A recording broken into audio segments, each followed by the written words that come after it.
Breaking news, isa-isahin natin ang mga nangyaring laban ngayong araw mga boss. Ang pagbabalik ni Conor McGregor, laban ni Brian Norman, Francis Ngannou, Ronda Rousey at si Keyshawn Davis. Nanalo si Brian Norman Jr. via TKO laban kay Josh Wagner. Dominante ang panalo ni Norman kung saan pinabagsak niya si Wagner ng 2 beses. Tinignan ng doktor ang kalagayan niya kung kaya pa lumaban. Nagdesisyon ang doktor na itigil na ang laban sa round 2. Kaya panalo na po si Norman by TKO. Ito ang comeback fight ni Brian Norman matapos matalo kay Devin Haney. Sa iba pang balita, nanalo naman si Francis the Predator Ngannou via round 1 knockout laban kay Felipe Lins. Nangyari nga po ang laban sa heavyweight bout at ito ang muling pagbabalik ni Francis Ngannou. Nawasak agad sa round 1 si Felipe Lins.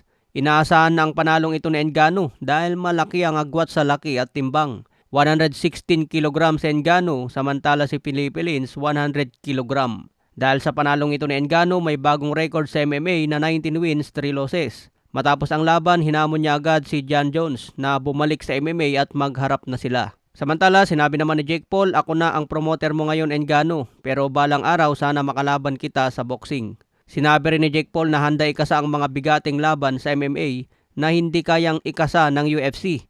At malayong mas malaki umano ang ibabayad ni Jake Paul sa mga fighters niya kumpara sa binabayad ni Dana White. Samantala, nagpasabog naman si Dana White ngayong araw mga boss dahil sinabay niya ang announcement sa comeback fight ni McGregor habang lumalaban si Francis Ngannou para maagaw ang atensyon ng media. Ang laban ni McGregor ay rematch kay Max Holloway ngayong July 11 na po. Mangyayari ang laban sa 170 pounds welterweight bout.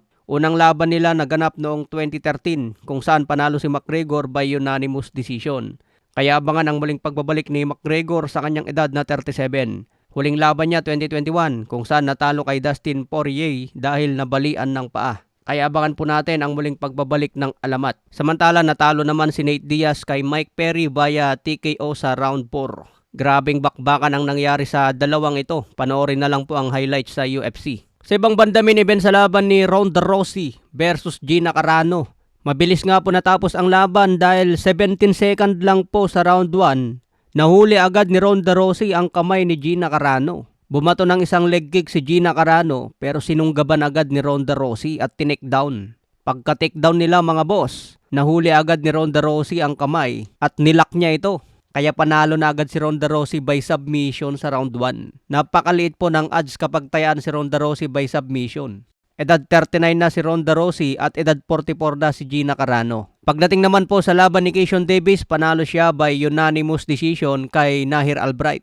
Binuhat ni Keyshawn Davis si Nahir Albright at binagsak niya ito sa lona, kaya nabawasan siya ng 2 puntos. Pero gayon pa man, nanalo pa rin si Keyshawn Davis by unanimous decision. Pagkatapos ng laban niya, hinamon agad si Devin Haney. Okay mga boss, yan po yung mga nangyaring laban ngayong araw.